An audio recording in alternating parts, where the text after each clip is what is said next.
Operation Midnight Climax, the CIA's secret brothels, and the LSD experiments. They tried to erase from the outside. It looked like nothing more than a cheap apartment in San Francisco or New York. But behind the curtains, the American intelligence machine was running one of its strangest and most disturbing projects. Operation Midnight Climax was not just an experiment. It was a secret world of manipulation, deception, and state-sponsored abuse hidden in plain sight. This was part of Project MK Ultra, the CIA's infamous attempt to control the human mind. Yet Midnight Climax stood out for its sheer audacity: government-run brothels, prostitutes on the CIA payroll, hidden cameras behind mirrors, and unwitting men lured into traps where their every move was observed while they were secretly drugged with LSD. The very idea sounds like a conspiracy theory, too bizarre to be true, but declassified documents, whistleblowers, and Senate investigations later confirmed it. America's intelligence community had, quite literally, created a playground of sex and drugs to study how to break and control the human mind. The origins of Midnight Climax. In the early 1950s, the CIA was obsessed with one question: could the human mind be controlled? The Cold War had already sparked paranoia that the Soviets and Chinese were perfecting brainwashing. American prisoners of war in Korea had appeared to confess under strange circumstances. Rumors spread that enemy powers had discovered a way to erase free will. The CIA responded with Project MK Ultra, a sprawling program involving more than 150 sub-projects. Midnight Climax was just one of them, but one of the most unusual. The idea was simple but sinister: create situations where unsuspecting men could be observed under the influence of drugs like LSD. If the agency could understand how drugs, sex, and manipulation worked together, maybe they could learn the keys to mind control, interrogation, or even creating human puppets. Government-run brothels. To run this operation, the CIA turned to George Hunter White, a former narcotics agent with a reputation for being ruthless, flamboyant, and loyal to the agency. White had previously worked undercover, busting drug rings, and he was more than willing to bend the law for the CIA's purposes. Under his direction, the CIA rented apartments in San Francisco's Telegraph Hill and New York's Greenwich Village. These apartments were furnished not like sterile laboratories, but like seduction traps: velvet drapes, dim lights, erotic paintings, everything designed to lure men into believing they had simply stumbled into the bed of a prostitute. The women themselves were hired prostitutes, working secretly for the CIA. Their task was to bring men back, ply them with alcohol, and without their knowledge slip LSD into their drinks. Meanwhile, hidden microphones and cameras recorded everything from behind one-way mirrors. White himself often sat in a chair, drink in hand, watching the events unfold. He later bragged about it in his personal diary, describing the work as both fun and scientific. The human experiments. The subjects of these experiments were ordinary men, businessmen, sailors, locals who thought they were paying for sex. They had no idea they were being dragged into a secret CIA experiment. Once drugged with LSD, their behavior was studied carefully. Did they panic? Did they become more suggestible? Could they be manipulated into revealing secrets or obeying commands? The CIA wanted to know if LSD could serve as a truth serum, a weapon, or even a tool to destroy an enemy's mind. They also studied how sex and blackmail could be combined with drugs to coerce confessions or force obedience. It was not just drugs, either. Other psychological manipulations were tried: isolation, sensory overload, and intimidation. Some of the experiments were so outrageous that even CIA insiders later admitted they crossed every ethical boundary imaginable. The ethics that never existed. What made Operation Midnight Climax so chilling was not just the science, it was the complete lack of consent. These men never agreed to be part of an experiment. They were essentially kidnapped into a hidden world where their most private moments were manipulated by the government. And because prostitutes were used as bait, many victims never even realized they had been part of an experiment at all. They thought they had simply had a drunken night they could not remember. There was no medical oversight, no psychologists guiding the process, just CIA operatives, prostitutes, and drugs. George White's Diary, a window into the madness. Much of what we know about Operation Midnight Climax comes from the later investigations and George White's own diary. In one infamous passage, he wrote, "Where else could a red-blooded American boy lie, kill, cheat, steal, rape, and pillage, with the sanction and blessing of the All-Highest?" It was a chilling confession. For White, the brothels were not just experiments. They were playgrounds of power. The line between science and sadism blurred completely. Exposure and scandal Operation Midnight Climax ran through the 1950s and early 1960s, until exposure of MK Ultra began to unravel in the 1970s. The turning point came when journalist Seymour Hersh revealed illegal CIA operations inside the U.S. in 1974. This triggered the Church Committee, a Senate investigation into intelligence abuses. Among the revelations were details about MK Ultra and Midnight Climax. But by then, many of the documents had already been destroyed on CIA orders. The full truth would never be known. Still, enough leaked to show a horrifying picture, a government so desperate for power that it was willing to drug its own citizens without their knowledge, using sex as bait and turning brothels into laboratories. The legacy today, Operation Midnight Climax, remains a disturbing chapter in U.S. history. It reveals how paranoia, secrecy, and unchecked power can create a machine that sees human beings not as citizens, but as test subjects. The idea that the CIA once ran brothels with hidden cameras, drugging unsuspecting men for science fiction-like experiments, sounds absurd, but it is historically true. And it raises a haunting question: if they did this in the 1950s and 60s, what else might still be hidden? The shadow world of sex, drugs, and surveillance. One of the strangest elements of Operation Midnight Climax was how it blurred the line between national security and voyeurism. For the CIA, these experiments were supposed to be about controlling human behavior. But for those running the operation, especially George White, the project became something more twisted. Witnesses later described White as enjoying his role a little too much. He was not just a detached scientist observing test subjects.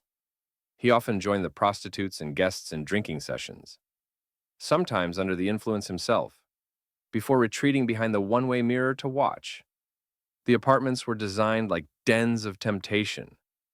There were bottles of alcohol laced with drugs, elaborate sexual paraphernalia, and recording devices hidden in every corner. What began as a Cold War experiment looked increasingly like a taxpayer-funded peep show. And that is perhaps one of the most chilling aspects of Midnight Climax, the casualness with which human dignity was discarded. To the CIA, these men were not people with lives, jobs, and families. They were disposable test subjects in a secret game of psychological warfare, the expanding reach of the experiments. At first, Midnight Climax focused on LSD, but as the operation grew, other drugs entered the picture: marijuana, amphetamines, and barbiturates. CIA scientists wanted to know if mixing substances could enhance suggestibility or push people toward psychological breakdowns. Some reports suggest that experiments tested sexual blackmail techniques as well. Could a man, high on LSD and caught in compromising acts, be manipulated into betraying secrets? Could sexual shame be weaponized?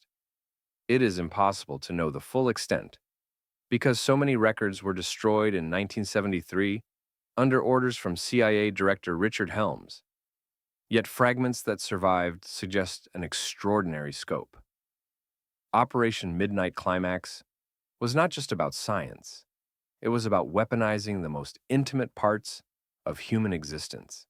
The victims who never knew what makes Operation Midnight Climax especially disturbing is that most victims never even knew what had happened to them. A man might stumble out of one of the CIA-run apartments the next morning with a splitting headache, fragmented memories, or a deep sense of paranoia. To him, it may have felt like a hangover, or perhaps like he had simply lost control for a night. But in reality, he had been drugged, manipulated, and studied by his own government. There are no records of how many men were used as test subjects. Some researchers estimate dozens, others, hundreds.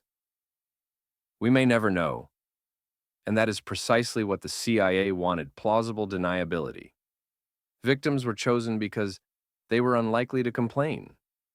Who would believe a drunk sailor claiming he had been drugged by the government in a prostitute's apartment? The truth was buried beneath shame, secrecy, and destroyed files. Why LSD, the drug that changed everything? To understand Midnight Climax, one has to understand the CIA's obsession with LSD. In the early 1950s, LSD was virtually unknown outside of small scientific circles. But the CIA believed it might hold the key to unlocking or breaking the human mind. Could LSD make a prisoner more willing to talk? Could it erase memories? Could it reprogram the brain? These were not abstract questions for the agency. They were desperate to find methods to counteract what they believed were Soviet mind control techniques. But instead of carefully controlled clinical research, the CIA plunged into reckless experimentation. Ordinary people became guinea pigs. Prostitutes became field agents. And the line between research and abuse vanished. The collapse of control, ironically, what the CIA learned from Operation Midnight Climax, may not have been what they expected. LSD did not produce predictable results. Some test subjects laughed uncontrollably. Others became terrified, paranoid, or violent. Some seemed highly suggestible, while others withdrew completely. Rather than a miracle drug for mind control, LSD revealed itself as chaotic and unreliable. Yet, the agency continued for years, unwilling to admit failure. In many ways, the very unpredictability of LSD was the lesson the human mind could not be bent like a machine. And yet, countless lives were disrupted in the process of learning that truth. The public revelation. When the Church Committee began investigating in the mid-1970s, Americans were horrified by what they heard. For years, their government had run brothels as laboratories, spiked unsuspecting citizens with drugs, and secretly filmed their sexual encounters. It was not just unethical, it was deeply dystopian. Senator Frank Church himself remarked that MK Ultra represented one of the darkest chapters in American intelligence history. But by the time the revelations came, much of the paper trail was gone. The CIA had successfully covered its tracks, leaving only fragments behind. George White himself retired comfortably, never prosecuted for his role. In his later writings, he seemed unrepentant, proud even, of his work in the shadows. The unanswered questions. Even today, Operation Midnight Climax raises haunting questions. How many victims were there? Did any die as a result of these experiments? Were the recordings kept? And if so, what became of them? And perhaps most disturbingly, if such operations were possible in the 1950s and 60s, what similar programs might exist today, hidden under new names? The lack of accountability means the answers may never come. The legacy of distrust. The exposure of MK Ultra and Operation Midnight Climax had long-lasting effects on American society. It deepened public distrust of government, feeding the belief that intelligence agencies operate beyond morality or law. For many, it confirmed the worst fears that in the name of security, the state could turn citizens into lab rats without their knowledge or consent. It also shaped the cultural history of LSD. While the CIA was secretly experimenting on unwitting men, the same drug was leaking into counterculture circles, fueling the psychedelic movement of the 1960s. In a strange twist, the CIA's attempt to weaponize LSD may have inadvertently helped spark the very social revolutions they feared. The final irony operation. Midnight Climax is remembered today not only for its cruelty, but for its absurdity. The image of federal agents running brothels, spying on men through one-way mirrors, and scribbling notes about their behavior while high on acid seems almost surreal. Yet the documents confirm it. This was real. This was funded by taxpayer dollars. And this was America's hidden experiment in controlling the mind. Perhaps the final irony is that it failed. Despite the invasions of privacy, the shattered lives, and the moral crimes, the CIA never found the mind control weapon it sought. Instead, it left behind a legacy of scandal, secrecy, and a reminder of how fragile freedom becomes when fear drives science. Conclusion: a nation's dark experiment operation. Midnight Climax is not just a bizarre footnote in CIA history. It is a mirror reflecting the dangerous extremes of Cold War paranoia. In the frantic search for control, America's intelligence community abandoned its own values. They weaponized intimacy. They turned bedrooms into laboratories. They stripped men of their humanity, reducing them to unwitting test subjects. The lesson is chilling when fear becomes the compass. Ethics vanish. The same government sworn to protect its citizens instead violated their bodies and minds. What began as national security ended as voyeurism, manipulation, and abuse. The fragile line between security and tyranny. Every government justifies its actions in the name of safety. But Operation Midnight Climax shows how thin that line truly is.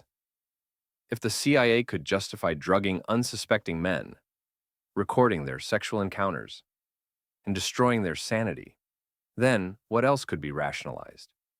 Once secrecy shields an institution from accountability, even the most unthinkable abuses become possible. The scandal of Midnight Climax reminds us that democracy depends not only on laws, but on transparency and trust. Without them, power will always drift toward exploitation, the human cost that can't be measured. We may never know how many lives were shattered by these experiments. Some men may have carried unexplained trauma for the rest of their days. Some may have lost jobs, relationships, or even their sanity. A few may not have survived at all, but the silence of history is part of the cruelty. Victims were denied recognition. They were erased from the story, so the agency could escape consequences. Their suffering became invisible. That invisibility is perhaps the final wound, because it means justice was never done.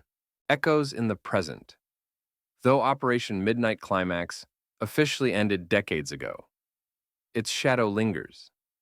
Every new revelation of government surveillance, every whistleblower leak about secret programs, every hint of experimentation on citizens echoes back to these apartments in San Francisco and New York. Technology has advanced far beyond one-way mirrors and hidden microphones. Today, surveillance is digital, constant, and often invisible. If the CIA once weaponized LSD in secret, what tools might intelligence agencies explore now in the age of artificial intelligence? Brain-computer interfaces and biometric tracking. History warns us. The temptation to control the human mind never disappears. It only evolves. The strange legacy of LSD. Perhaps the most ironic twist is LSD's cultural legacy. While the CIA tried to use it as a weapon of coercion, the drug instead became a symbol of liberation for the counterculture of the 1960s. Musicians, artists, and writers embraced LSD as a tool of creativity and freedom.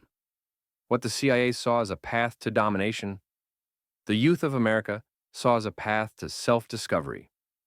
In this strange way, Midnight Climax contributed unintentionally to the very cultural revolutions that shook the American establishment, remembering what was lost.